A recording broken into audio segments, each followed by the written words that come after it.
Olá, pessoal. Eu sou a Marci e eu tô aqui no Genefil fazendo uma entrevista com o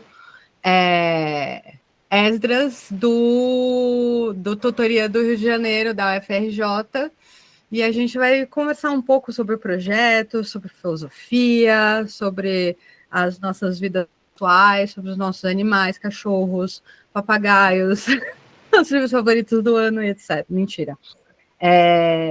E aí, tudo bem, Esdras? Fala, Márcio, tudo bem? Boa noite. Boa noite. E aí, me conta um pouco sobre o Tutoria RJ, como é que começou, quando começou? O projeto de tutoria de filosofia da UERJ ele começou em fevereiro.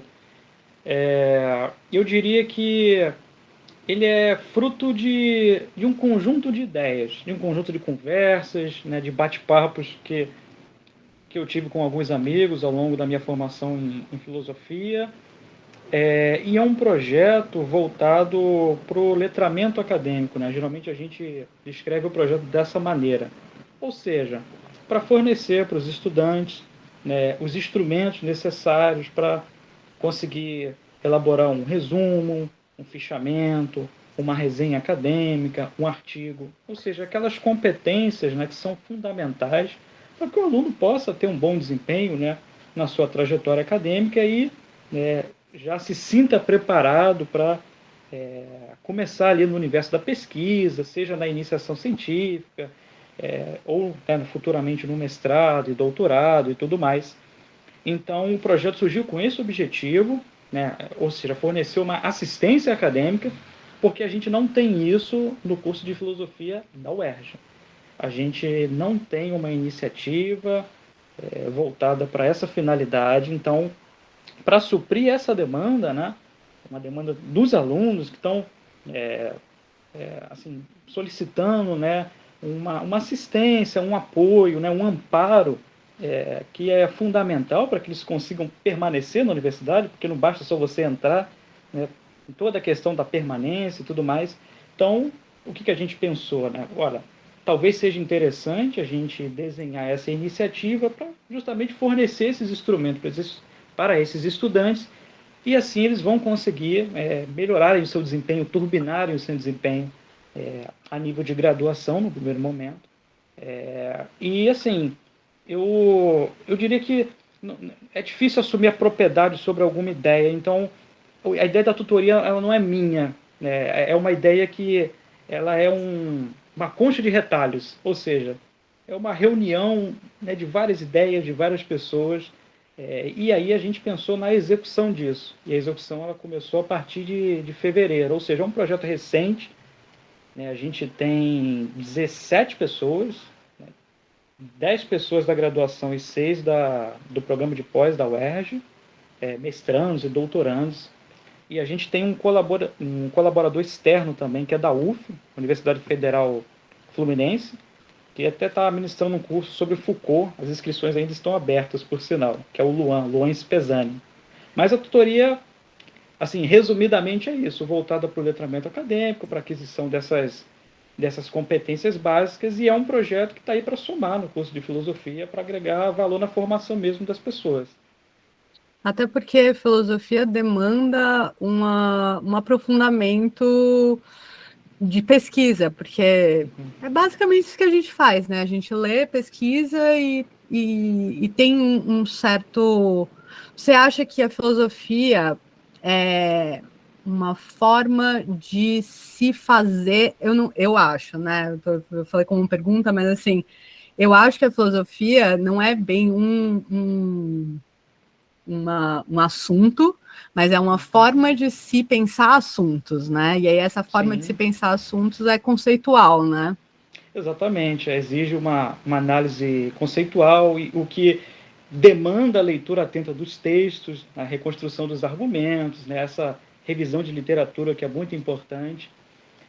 E para que isso, né, seja bem feito, existem técnicas, né, técnicas de escrita, técnicas de aprendizagem, de você saber fichar um texto, quais são os elementos mais importantes, qual é aquilo que você, no primeiro momento, pode dispensar, entendeu?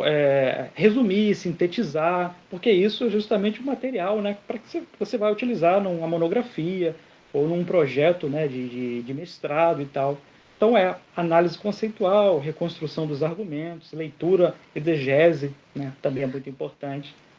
Você acha que isso é algum tipo de coisa que a universidade e os professores de determinado curso deveriam prover, ou você acha que isso é alguma coisa que tinha que ser anterior, ou, de fato, uma extensão universitária? Eu acho que, assim, no melhor dos mundos possíveis, uma formação anterior que justamente preparasse esse estudante para essa vida universitária e para os desafios dessa vida universitária, no sentido acadêmico, seria fundamental. Mas, considerando o contexto, né, de precarização do ensino, né, no ensino médio, educação básica e tudo mais, aí eu acho que as universidades precisam assumir esse papel de justamente desenhar iniciativas de assistência acadêmica. A UF, por exemplo, que é a Universidade Federal Fluminense, o programa de tutoria da UF ele é institucional, ou seja, o curso de filosofia tem tutoria, os demais cursos têm tutoria. Na UERJ a gente não tem uma iniciativa dessa a nível institucional, ou seja, um programa de tutoria, né, vinculado à instituição Universidade do Estado do Rio de Janeiro. O que se tem, que é a tutoria de filosofia UERJ, que é uma iniciativa ali do curso de filosofia, restrito, né, ao curso de filosofia, e que é gerida pelos próprios estudantes. Então, acho que o fomento a nível institucional de um programa de permanência estudantil, letramento acadêmico, seria fundamental. Também, né, isso exige condições melhores de financiamento.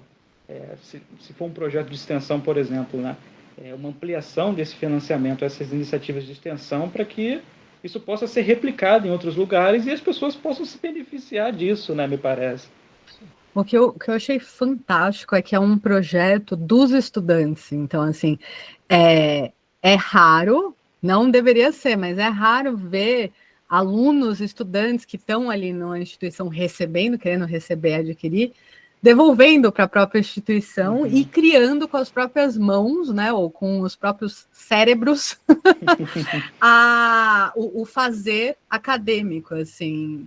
Não sei se você podia comentar um pouco sobre isso, assim, sobre esse impulso revolucionário, assim. Eu acho revolucionário, estudante querendo abrir portas para outros estudantes. Generoso também, né? Generoso. Sim.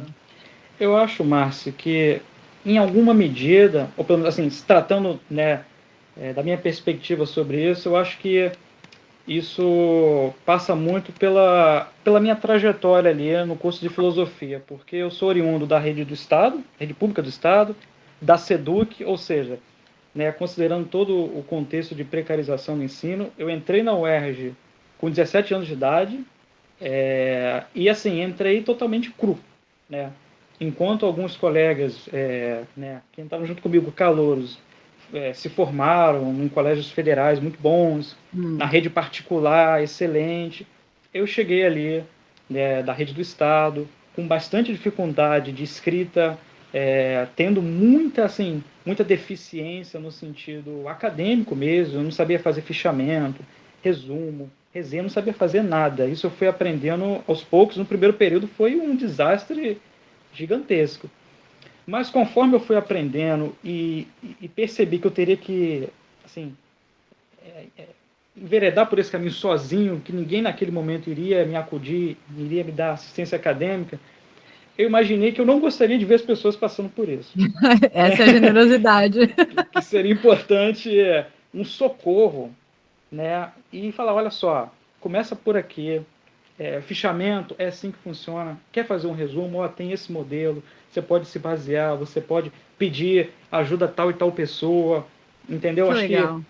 que a minha experiência de desamparo do curso de filosofia, de alguma maneira, me impulsionou para reunir pessoas e falar assim, gente, se continuar assim, não dá, entendeu? O curso já tem uma evasão muito grande. Exatamente. Entende? E eu acho que isso só piora a situação, né? E eu fiquei pensando aqui, enquanto estava falando, sobre essa solidão, né? Porque eu acho que a gente cria a filosofia como se fosse uma profissão, porque é uma profissão, solitária, né? Que você senta e lê, etc. Mas, ao mesmo tempo, fazer esse tipo de projeto, trazer essa experiência para outras pessoas, faz com que seja um processo coletivo, né? Porque enquanto Sim. você estava contando, eu não vim do mesmo background que você. Eu estou em escola privada, etc., mas eu também tive assim, eu senti a mesma dificuldade, não a mesma, talvez, né? Porque cada um sente dificuldades, mas eu senti uma dificuldade extrema também. E também sentia que faltava em mim alguma coisa, sabe? Essa sensação, por outras razões, né? Mas eu acho que isso também um efeito do ofício acadêmico, né? Que parece que a gente nunca é muito suficiente para o ambiente, né? E aí você vai, Exatamente. então, sentar em coletivo, sentar em conjunto e ver que todos nós estamos nos sentindo, né, um pouco faltantes é importante, né, para a construção.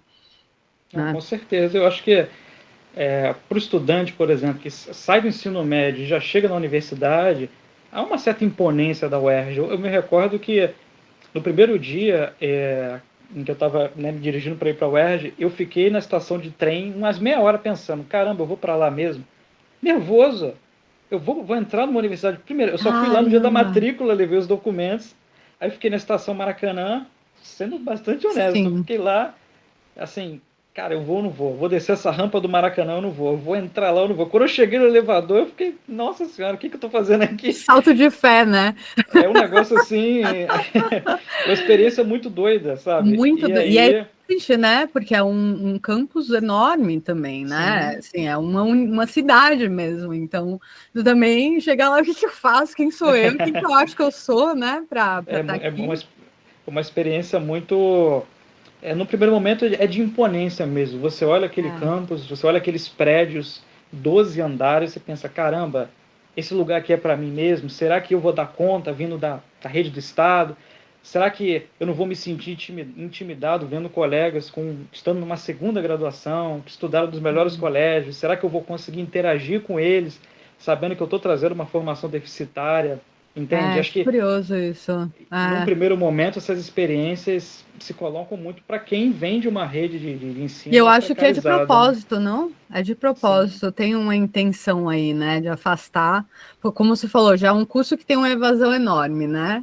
E também é de propósito, né? Porque eu entendo que a filosofia poderia ser alguma coisa muito mais acessível, porque ela é da vida, né? Mas a gente deixa que ela seja alguma coisa muito distante das pessoas e eu entendo que há uma razão, assim. eu penso Enfim. que a desvalorização da filosofia ela se dá nesse contexto mesmo de ataque, né, às ciências humanas, de modo geral, as condições restritas de financiamento de projetos em filosofia, condições de ampliação, por exemplo, né, de projetos, de fomento à pesquisa, ou mesmo da dificuldade que é a contratação de profissionais de filosofia. A gente aqui no Rio de Janeiro tem um problema que é a escassez de concursos e a falta de profissionais em filosofia. Muitas das vezes são os professores de história que assumem as cargas horárias, né? Em filosofia, porque assim, muita gente não termina o curso, isso já é um problema sério, e não há um incentivo para a licenciatura. Uhum, Então, com tem certeza. bacharel e licenciatura, mas a licenciatura em si, ela não é tão prestigiada no Rio de Janeiro e no cenário do professor no Brasil, de modo geral, né? Ser Então, professor isso. é uma batalha. E, mudando um pouco de assunto, como é que funciona? Vocês têm aí você falou 17 colaboradores, né? Pessoas que Uhum. estão no projeto, 6 da pós, 10 e 1 da UF. E aí, como é que faz? Um aluno da filosofia que queira essa tutoria, como é que acontece? Como é que são os métiers aí, o funcionamento? Então, geralmente, assim, né, a gente vai se basear mais ou menos no esquema que está ocorrendo até agora, porque só tem, né, 2 semestres de vida até o presente momento, né? Novíssima. A gente divulga, por exemplo, no primeiro semestre para pessoas que, né, desejam entrar na tutoria. Eu quero ser tutor, eu quero ser um colaborador. Então a gente abre um processo seletivo, faz algumas reuniões, algumas perguntas, mas é mais no sentido mesmo de conhecer a pessoa, saber em que medida ela pode contribuir para o projeto, né, o que ela pensa a respeito da iniciativa e tudo mais. Esse é o processo, digamos assim, para a gente recrutar novos integrantes, né? A gente fez isso em fevereiro, março, em junho e julho. Agora, para os alunos, né, que desejam receber assistência acadêmica e tudo mais, a gente divulga assim tudo que é lugar. A gente foi nas salas, em papéis, gente, tem grupo de estudos agora sobre Lukács. Aí foram nas salas, divulgaram, a gente colou papéis nos murais, no Instagram e nos grupos internos, né, nos grupos internos da graduação, no WhatsApp, a gente geralmente joga o link do Instagram, olha só, grupo de estudos sobre isso, ou atividade, metodologia científica e tudo mais, a gente coloca o link, ou manda um formulário para o pessoal se inscrever, ou diz assim, olha, manda um e-mail para a gente, fala, olha só, meu nome é esse, meu número de contato é esse, e aí a gente adiciona a pessoa no grupo e tudo mais. É uma coisa até bem mais tranquila, assim, não tem muita burocracia, não. É só chegar e falar. E aí vocês criam grupos de estudos, tem um a um, assim, eu preciso de ajuda com a BNT para fazer o meu TCC. Rola assim, alguém fala, não, peraí, deixa eu te ajudar, vou pegar aqui e tal, fazer um a um. Então, uma coisa que eu sinto que os meus alunos têm muita dificuldade é conceber projeto. É onde dói assim a alma e o ânus, né? Porque assim, dói física e emocionalmente. E aí eu sento com a pessoa e falo, nossa, eu só pergunto, vamos conversar, vamos começar com um problema, começar com, né? E aí eu, quando vocês falaram de tutoria, eu pensei assim, nossa, se tivesse isso na minha universidade ia ser massa, né? Pegar uma pessoa acima, né? 1000 aspas, uma pessoa que já passou por essa experiência e falar, me ajuda, o que eu faço agora? Né? Preciso fazer esse TCC, o que eu faço? Quando chega na hora do TCC, o desespero bate, né? Em todos, não é só na filosofia, né? É verdade. Eu acho que o problema do TCC é um problema do que a universidade conta para o aluno que ele precisa produzir, né? Assim, eu acho que o TCC é um momento... TCC é a primeira vez que você vai falar alguma coisa interessante, que você não precisa provar para os seus professores que você sabe do que está falando, né? Porque trabalhos acadêmicos, meio que você escreve para dizer, olha, professor, como eu sei sobre isso, né? É quase como um teste, mas quando você vai escrever um texto acadêmico para o mundo, ninguém precisa saber se você sabe ou não aquilo, você precisa falar alguma coisa que seja interessante, que seja não nova, né? Se você está assistindo aqui fazendo um TCC, você não precisa escrever nada novo, você precisa escrever coisas interessantes, coisas que você vai juntar Lé com Cré e vai dar um estalo ali legal, que só você pode dar, né? Porque você é um indivíduo que importa.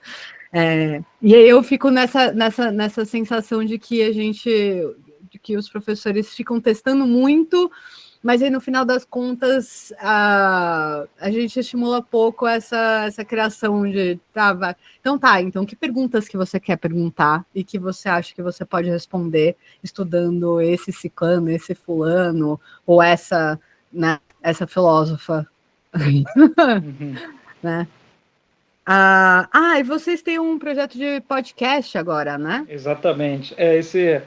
Essa iniciativa do podcast é recente, bem recente. A gente tem um episódio lá, que a gente entrevistou um amigo nosso, o Gabriel de Lima, que é pesquisador em filosofia e psicanálise, se formou recentemente agora em bacharel em filosofia, curso de bacharelado. E a ideia do podcast é ser mais um canal de publicização das pesquisas em filosofia e também no sentido da gente ampliar os horizontes. Ou seja, a gente não quer entrevistar ou conversar ali no podcast com os estudantes de filosofia da UERJ, restritamente a UERJ. Eu quero conversar com gente da UFPE, da UFT, da UFMG, da Universidade de Santa Catarina. Eu quero, digamos assim, publicizar essas pesquisas, as pessoas precisam conhecer o que está sendo produzido, o que está sendo conversado, entendeu? Muitas das vezes falta esse canal, entendeu?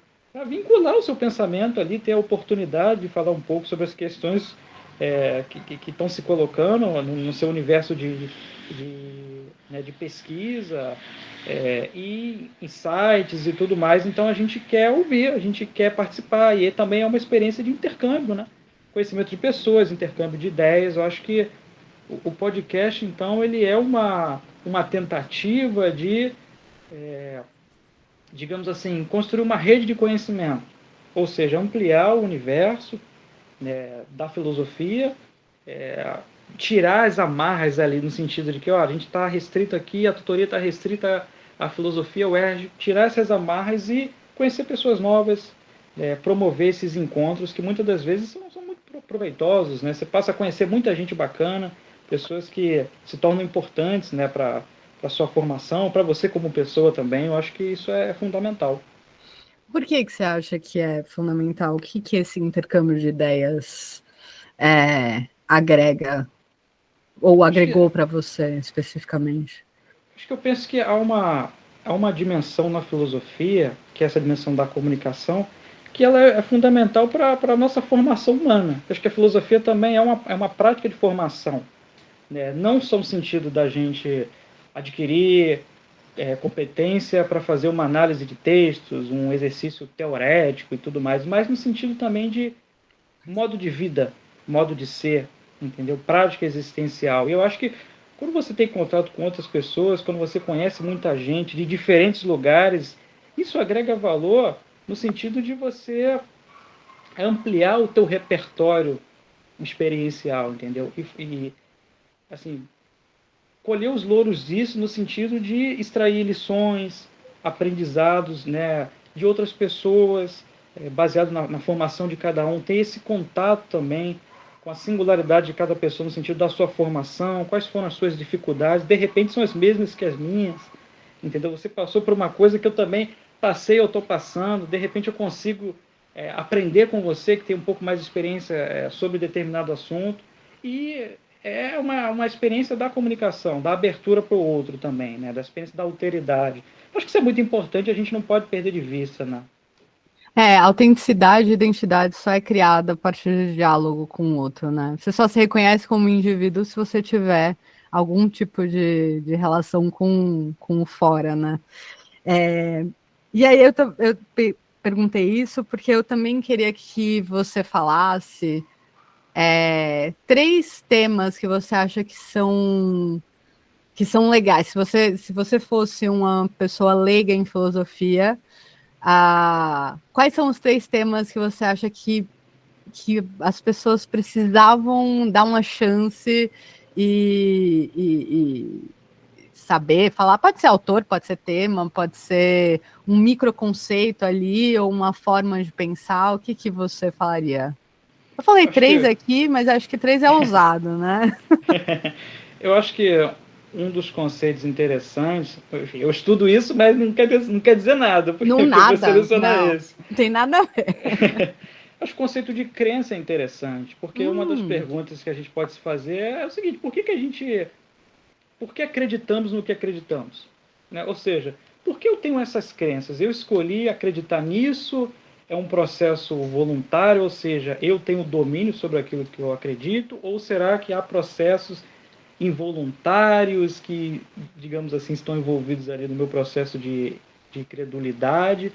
Então, por exemplo, quando a gente pensa crenças no sentido assim, né, mesmo do senso comum, crenças corriqueiras, ou no sentido cultural, né, um pouco mais ampliado, como é que ocorre esse processo do ponto de vista da nossa mente? Né? Porque como a gente passa a acreditar em algo e por que é tão difícil se desfazer de uma crença, entendeu? Aparentemente a gente tem uma tendência a ser crédulo. Né? É mais fácil crer do que desfazer de uma crença, entendeu? Parece que desfazer de uma crença envolve a gente questionar os nossos preconceitos, prejuízos. A gente parece ter uma tendência, né, a fazer pré-julgamentos, a se antecipar e tudo mais. Então, eu acho que se perguntar sobre o fundamento envolvido nas nossas crenças é uma pergunta interessante, que pode começar ali na experiência diária mesmo, né, da sua vida corrente. Mas o que é crença?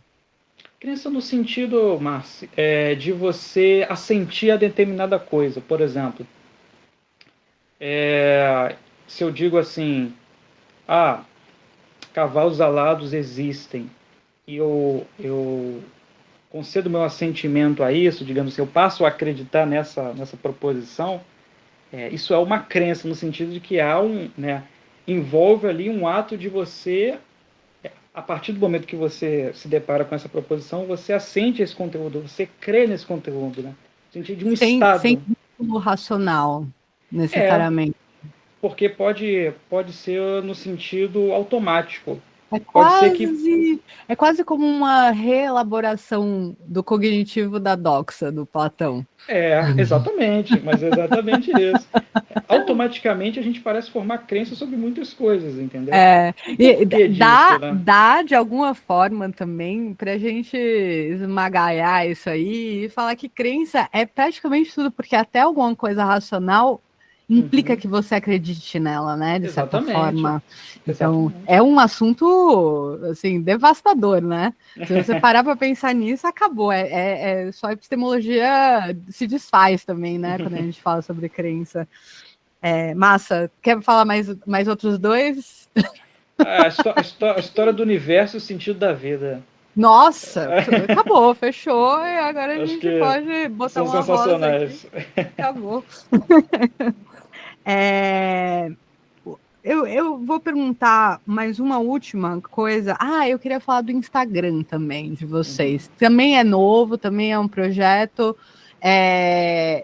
Como é essa coisa de redes sociais rápidas, coisas, pílulas compulsórias, performance, espetáculos versus filosofia, que é um processo lento, que é um processo chato, asqueroso, né? Você viu a minha pergunta sobre crença? Uhum. A gente é chato, a gente foi criado para ser chato.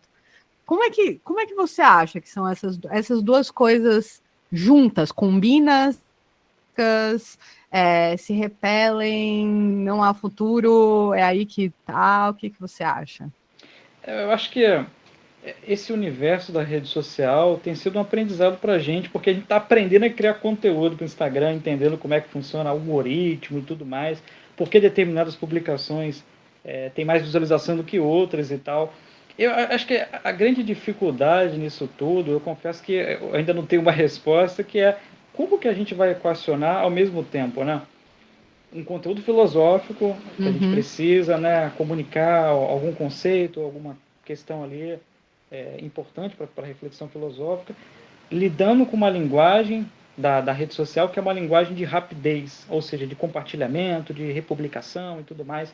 De Como sensualidade, né? O que é exatamente apetitoso. o estímulo visual, as cores, tudo isso é muito importante. Então, como ao mesmo tempo equacionar, né, esse funcionamento da rede social, né, o que se torna mais atrativo o imersivo, aquilo que te causa algum estímulo, cores, rapidez e tudo mais, o vídeo engraçado e tudo, com questões filosóficas que muitas das vezes, a depender da questão, são difíceis de você tornar palatável, entende? Ao mesmo você fica sempre com aquele medo de caramba, será que se eu tornar palatável eu não estou distorcendo o que tal filósofo Exatamente. falou? Será que eu não estou reduzindo muito? Estou tornando acessível, mas ao mesmo tempo estou ali nessa dinâmica Mentindo. de exatamente, né? É. Então é difícil para É. a gente está aprendendo muito ainda com isso, Mas assim. eu acho que não só vocês, acho que todo mundo que está tentando, desde sempre, transformar a filosofia em algo possível para as pessoas, porque eu acho que é extremamente importante, também recebe esse tapa na cara. E eu acho que até antes das redes, eu sou estruturalista, então eu tendo a achar que as coisas não mudam tanto assim, né? Uhum. Porque tem um apocalíptico aí, as redes sociais. Mas eu acho que antes disso, os filósofos de divulgação, eles sofriam bastante, assim, né? Fico pensando numa Márcia Tiburi, né? Num Uhum. Leandro Carnal, que é historiador, mas, enfim, um Cortella, até o Pondé, né, enfim, né, tá aí tentando divulgar ou sendo famoso, e aí leva como se fosse menos, né? Como se fosse um filósofo de menor escala, se eu estivesse falando coisas menores. Até pode falar o Alain de Botton, né? Não no Brasil, mas fora, e aí, não é bem assim, e aí eu acho que pode ter também um certo preciosismo, porque aí você, quando tem algum tipo de raridade no que você faz, aí talvez você tenha mais valor, né? Se eu for a única pessoa que sabe sobre Spinoza no Brasil, aí só vocês vão me chamar. Se todo mundo sabe, para que eu sirvo, né? Essa escassez de mercado, né? Que eu acho que era o que a gente falava antes, né? É algum tipo de projeto. E por isso, então, enfim. A última coisa que eu queria perguntar para você, vou deixar você ir embora, parar de te alugar. Quais são os planos do tutoria para esse próximo ano e para 2026? O que vocês têm em mente? Quais são os projetos? O que vem para o futuro? Então, a gente, nesse semestre agora, conseguiu finalmente, né, criar 3 grupos de estudos, então agora 3 de uma vez só. Grupo de estudos O sobre Lukács, Heidegger a Heidegger, Lukács e metodologia científica. que delícia. Aí a É Aline, mais né, gostoso. a tutora do projeto, assumiu essa responsa aí. E a gente está com um mini curso sobre a filosofia de Foucault, que vai ser ministrado pelo Luan Spesani, da UF, que é esse colaborador externo. E a gente está recebendo inscrições de todos os lugares do Brasil: Ceará, Pernambuco, Que Amapá, legal. Mato Grosso. Eu Parece vou que me inscrever também. é ótimo. Sempre às terças-feiras, tá? O curso de 5 às 7. Opa, um horário ótimo também. Então, Ótimo horário. então, nesse semestre, a gente vai com essas atividades até o final do ano e tocando podcast, né? Tentando Certo. ali, né, produzir novos episódios, fazer toda a divulgação e tal. Para o ano que vem, eu tenho conversado com o pessoal da gente tentar expandir a tutoria para o colégio de aplicação da UERJ, já para fazer essa ponte com o pessoal que está ali do ensino médio e ver em que medida a gente não consegue fazer oficinas, também criar o estímulo ali para esse Que pessoal legal. do ensino médio, né, chegar na filosofia. Olha, filosofia é interessante, tem questões ali que vocês podem Já gostar, encaminhar os já jovens para o mal, encaminhar. né? Já Exatamente, encaminhar eles fazer esse ali. trabalho já desde o ensino médio, plantar sementinha ali. Botar a semente no mal, vem, faz filosofia, faz. E Que também legal. para ser uma oportunidade para os tutores, os tutores que pretendem dar aula de filosofia, que estão na licenciatura também, de testar metodologias de estudo, metodologias de trabalho, o que funciona melhor. Será que esse sistema de sala de aula de fato é legal? Será que, né, assim, dá resultado? Ou a gente pode investir em outras dinâmicas, entendeu? Uma outra forma de fazer ali, de conduzir a aula, a didática, a dialogia, como é que exatamente isso funciona? Então, acho que pode ser também um laboratório de metodologia de aula, entendeu? E Isso aí, é necessário, né? Para a gente entende? ter. Tão difícil dar aula, né? Tão difícil. Exatamente. A gente sofre no estágio, né? A gente está ali no universo da academia. Quando a gente vai dar aula, aí tem que aprender a dar aula. Não basta a É. gente saber determinado assunto, tem que saber comunicar aquilo, né? Se E eu fazer acho que entender, né? filosofia é algo que te ensina a amar saber, amar conhecer, criar dúvida, gerar dúvida, mas não necessariamente amar as pessoas. E aí eu acho que quando você vai dar aula, você vai entender esse outro aspecto, porque nem sempre o que parece óbvio para você é fácil de explicar para as outras pessoas, né? Exatamente. Eu É. senti muito isso no estágio do CAP. Eu fiz o estágio lá no ano de 2023. Fui dar uma aula no primeiro ano assim sobre sofistas, né? Protágoras e Gorgias e tal. E senti assim muita dificuldade. Por quê? Porque não adianta eu vir com jargão, não adianta eu vir com aquelas Uhum. parafernálias todas, porque eu tenho que assim, conversar com Entender para eles, quê, né? né? Explicar a relevância daquilo. Por que eu vou estudar sofistas? Por que isso é importante para mim? entendeu? E, ao mesmo tempo, apresentar o pensamento do autor, né? Então, é só porrada que a gente toma no estágio, né? Eu agradeço muito a sua presença. Eu quero deixar você com uma provocação e você fica livre para dar a sua opinião de merda, porque todas as nossas opiniões são de merda, são só doxas e crenças, né? E aí eu queria saber de você por que filosofar? Tá. É igual aquela pergunta do Provocações, né? O que é a vida? É difícil. É a pior pergunta para um É a pior filósofo. pergunta. Que nunca se Eu deixa acho. chamar de filósofo, né? Exatamente, né? Eu acho que. Por que filosofar? Porque é uma maneira de colocar em suspensão o mundo e as certezas. É uma maneira da gente questionar o porquê. O que a gente está fazendo aqui? Por que a gente acredita no que acredita? Qual é o sentido e se há algum sentido, né, na nossa existência ou na história do universo, na história da vida de modo geral. E também, por que fazer filosofia? Porque talvez a filosofia seja dessas criações humanas que nos permitem reconduzir a vida, repensar a nossa trajetória existencial e talvez, né, criar um modo de vida que seja um modo de vida que nos alegre, que nos potencialize, entendeu? Que seja o elan vital do Bergson, Conatus de Spinoza, Que realmente a nossa lindo. potência. Eudaimonia, né? Exatamente. Muito obrigada, viu? Eu achei esse projeto muito bonito. Eu espero que ele floresça e que dê muitos frutos, muitos filósofos, muitos estudantes de filosofia, para aqueles que não querem atuar filosofando, né? E eu agradeço você pelo serviço, pelo labor e por tudo isso. E por ter me aguentado por meia hora aqui fazendo perguntas. Eu que agradeço pela oportunidade, obrigado. Para a gente é uma alegria imensa ver que a tutoria chegou num ponto de estar sendo entrevistado o pessoal e tal, e enfim, isso assim, dá uma sensação de realização, que a gente está fazendo um trabalho que a gente precisa fazer e que isso é importante para as pessoas. E é mesmo. A filosofia é importante. Não deixe ninguém dizer que não é. Obrigada, viu? Tchau. Tchau, Obrigada a tchau, boa vocês noite. que assistiram a gente, que também aguentaram o nosso papo aqui, que foi super interessante, mas não é para todo mundo.